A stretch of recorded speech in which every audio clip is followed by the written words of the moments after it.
First of all, thanks to the Pac-12, just the office and everybody that puts this on. Thank you for being here, the media. It means the world to us, and obviously it's a big deal for me to present Charlize and Bella here as representatives of our program. Couldn't be more excited for them to get to experience a day like this that kind of does it second to none, like the Pac-12 does. So really excited about that. Our team is in a good spot. I mean, we're not super healthy, but nothing is too drastic and nothing is going to be long-term health related. So if this is the time to be a little bit injured and banged up, I'm happy for that. Charlize has been she's been out of the country the last 2 weeks, so we've had to learn how to play without her on the floor, which hasn't been the most fun thing to do. But we're excited to get her back into our routine and our team. And I do think it's probably been very beneficial for a lot of our players to have to do a little bit more and be dependent on a little bit more with her being out of the gym. But I think the big question for us is, have we replaced Crystal Ledger-Walker? And I would just say no, but I do like a couple of freshmen that are standing pat, and I think going to be surprises to you when we get to playing in the Pac. So I think we're in a good spot. I know there's excitement. Our two best players sitting right here in front of you were our two hardest workers this summer, and they improved the most. So really excited about their leadership and what they've been doing and just their growth in their game and how they're prepared to lead us this year. All right, with that, we'll open it up to questions. Please, just a reminder to state your name and affiliation. We'll start with Michelle here on the front row on the left. Hi, Michelle Smith, Pac12.com for the players. What's changed in terms of what you view as success in this program, how you think others view you in terms of expectations? How much have you guys felt that change over the last 2 or 3 years? Yeah, I think in terms of how we view success now, over the past 2 years, obviously, we weren't regarded or ranked in the highest ranks or anything like that. And so I think we've really been trying to establish more of a winning culture. Over the past 2 years, we've really started doing that. Trying to bring that culture back into the gym this year has been good. I mean, we bring back a lot of our core players, and all of us collectively, buy into that mindset. And it's just, how we can go about bringing our new players into that mindset as well, and really giving them the confidence to be a part of a successful culture. So I think, going into this season, we have set high standards for ourselves, and we have goals that we want to achieve, and getting back to the tournament and making a run in a tournament is definitely one of those goals. So, like Charlize said, we've changed. We want to change Pullman as a basketball school, as a place that women basketball wants to come and play and go to the tournament every year and go farther than the first round, and just keep the tradition going. Go over on the right-hand side in the back. Sure, thanks. James McConey from Sky New Zealand, and the crowd goes wild. I've got a question for you, Charlize. Only one Kiwi has ever played in the WNBA. How important is it for you to get there, and what are you doing in regards to your game to achieve that? Yeah, I've actually met Megan. She played with my mum, who's in the Torfin. So it's a pretty cool legacy that she has, especially back home. She's definitely on a big pedestal, and a lot of girls like myself growing up saw that as, kind of the peak that New Zealand players want to get to. And personally for me, it's been a big goal of mine for a while, probably even before I came to college. And so now that, I'm getting probably closer to that stage, I've really been just trying to focus on developing my game in as many areas as I can, being versatile, which playing under Coachy, she really allows all of us players to do that. She doesn't just put us in one box and have, one role for us, which I think has helped my game a lot. But really just honing in on those skills, making sure I'm working on my perimeter game, my mid-range, obviously finishing at the rim, but also playing on both sides of the court. I think I have to improve on a lot, especially defensively, being able to guard players who can score at all levels is a challenge that I'm, looking forward to working on, especially these next 2 seasons. So I think just kind of having more of a mindset of, if I want to reach that level, I really have to lock into all of those things and just continue to do that day in and day out. We'll go to Ann here on the left, and then Kevin back on the right. Ann with the Pac-12 Networks. And perhaps Charlize just answered this question, but Cammie, right out of the chutes, you said that these two have improved tremendously. If, from a coach's vantage point, if you could give us the lowdown on that. And Bella, from your self-perspective, the things that you say, okay, here's what I need to work on according to coach. What did you want to work on according to you? According to me, I over the summer, I worked on being in shape. I worked on being physical. I worked on my shot. And I worked on just being more explosive, not just being a typical post, but also worked on my handles and everything. You guys gonna see a different Bella, explosive, can shoot, and just can run more than 3-4 minutes. Well, first, I told the story a little bit about Bella. Sorry, Bella, but I'm going to say it again. I think our strength coach had to Bella-proof the weight room because she was cheating reps, and so he came up with a new system and the whole group had to count to make sure Bella was at the station and started. So had to change that just to Bella-proof it, and that was all the way after the season last year. And I don't know when it happened, April maybe, still in that period, she changed. And she got serious about the weight room. She was, beyond, you just got committed there. And it transferred over to the court when we sent them home with workouts that she was able to do on her own. The conditioning she committed to do on her own. She came back early so that she could get workouts in. I mean, just real, light bulbs have always gone on at different points in her career, but they really came on, and it was her directed. Like, she was motivated to do them and did them without someone watching over her. And I think that's when real transformation can happen. These two worked harder. Charlize committed to staying with our program this summer instead of going home and playing on national teams that she could have done, and wanted to really work on certain phases of her game.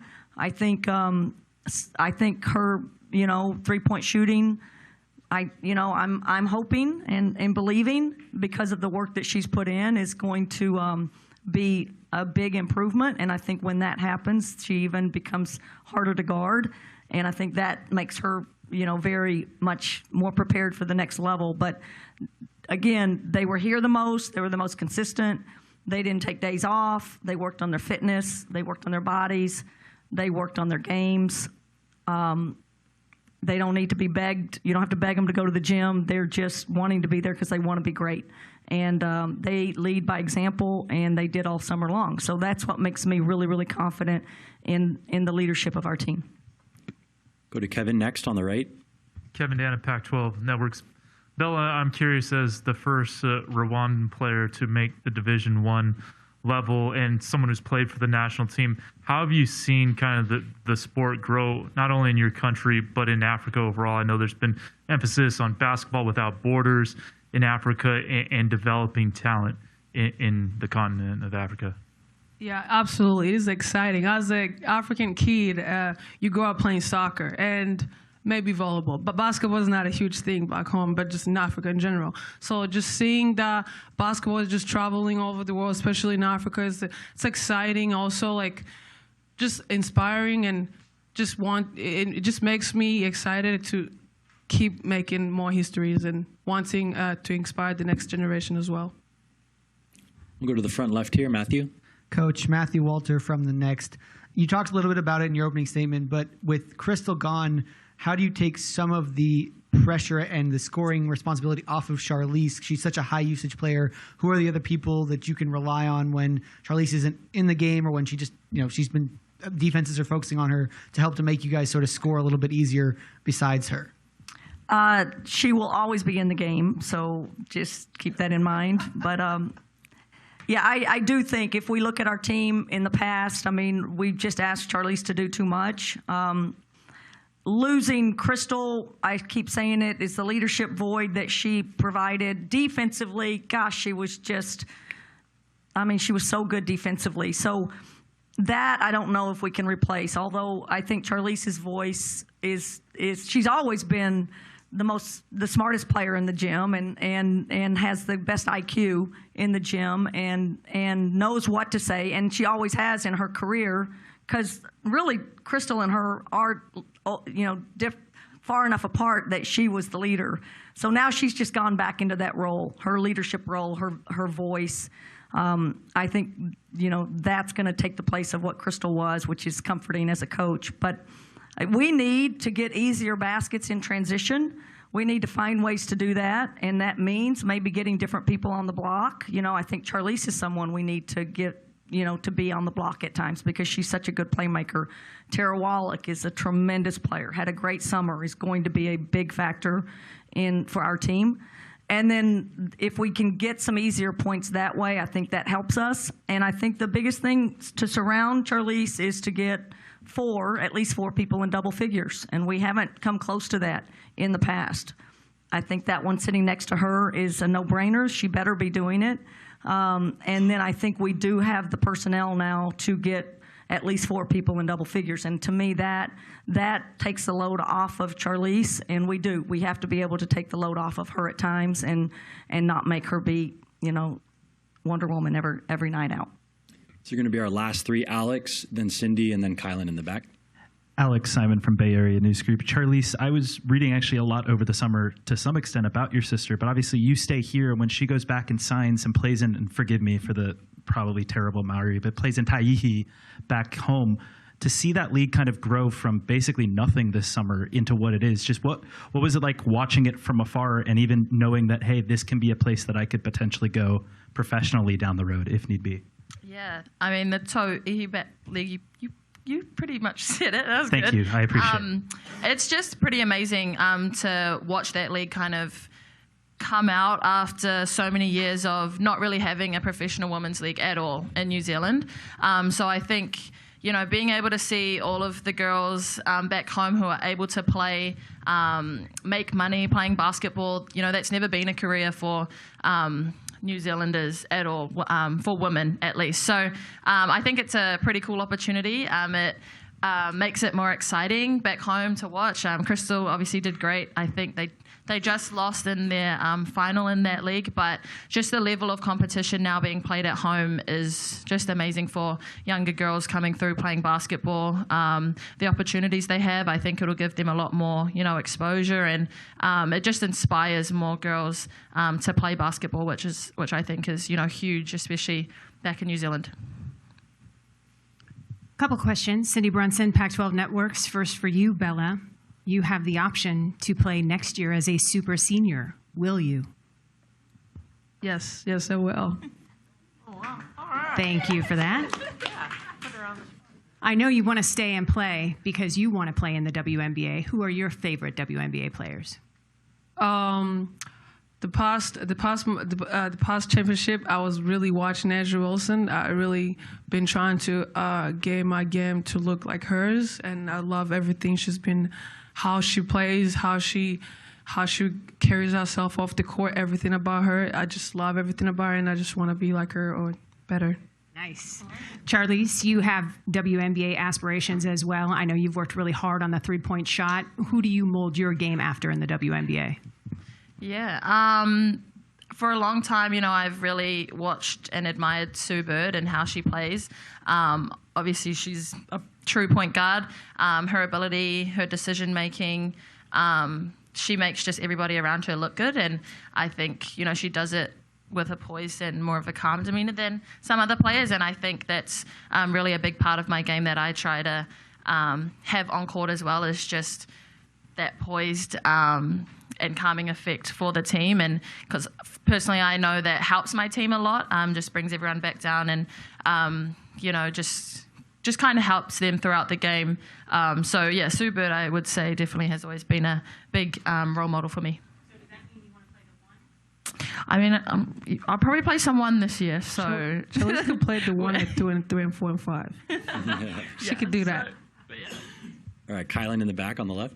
This question is for Coach. Hi, Kylan Mills with Pac-12 Networks. Your team put together such an impressive regular season. Last year, 19 wins, the most in program history, but fell just short when it came to tournament play in both the Pac-12 and NCAA. What do you feel like you learned from those experiences, or maybe some of your biggest takeaways that will help your team, kind of get to that next tier, that next step this season? Yeah, I think that's a great question, and who knows? I'm not probably smart enough to figure it out. You want to be playing your best basketball, at the end of the year, and I think we've probably logged too many minutes at times during the just how hard the Pac-12 is. I think playing 3 games due to COVID really probably stretched us a lot in those times when we probably didn't need the games but played and didn't get the rest that you might need during the week. I think playing shorter benches sometimes, or people help us win games though. So I'm not sure the trade-off. I'm not sure we win games if I go too deep in my bench at times if they're not of the level. So if the bench isn't of the level, they will be playing long minutes this year too. So we might as well get that out there. But I do think I think that what I said before, we just didn't have enough offensive scoring power. We didn't shoot the 3 good enough. I think we run good stuff. I think we get quality looks, but I think they're going to stop Charlize's drives, and I think they're going to double team Bella, and they're going to plug the floor, and we have to be able to make threes, including Charlize. And I think if that happens, the game becomes easier for us. And again, I think you've got to be able to put more than, we lost to a team that scored 51 points. So. We've got to be able to put more points on the board. And again, I think that's why we want to run a little bit better in early offense. And again, I think the summer has proven that we've begun to shoot the 3 a little bit better. And I think that will help us more than anything go deeper into the tournament. We'll actually give the last one to our friend from New Zealand over here. Yeah, Kiwi guy again. Hey, so this is for both of the players, since you're from overseas. What blew you away the most moving to Washington State? Was it the weather or the wildlife? Have you seen any bears or raccoons or real-life cougars? There's actually squirrels all over the place. Like, it's crazy. But the weather, we get 4 seasons, so it's pretty cool. I get 1 season back home in Africa. I just get summer, that's all. But Pullman, you get winter, fall, spring, and summer. That's pretty cool. Yeah, I wouldn't say the weather. I mean, we get 4 seasons back home, so not that. But probably the biggest change or difference for me would be the food. It's just very different. I mean, you don't get like kumara back home or any of. Thank you very much, Washington State. Cammie, Bella, Charlize, best of luck this season. Thanks again. Go Cougs. Thank you so much. Go Cougs. Cougs. Coug Nation, this ride.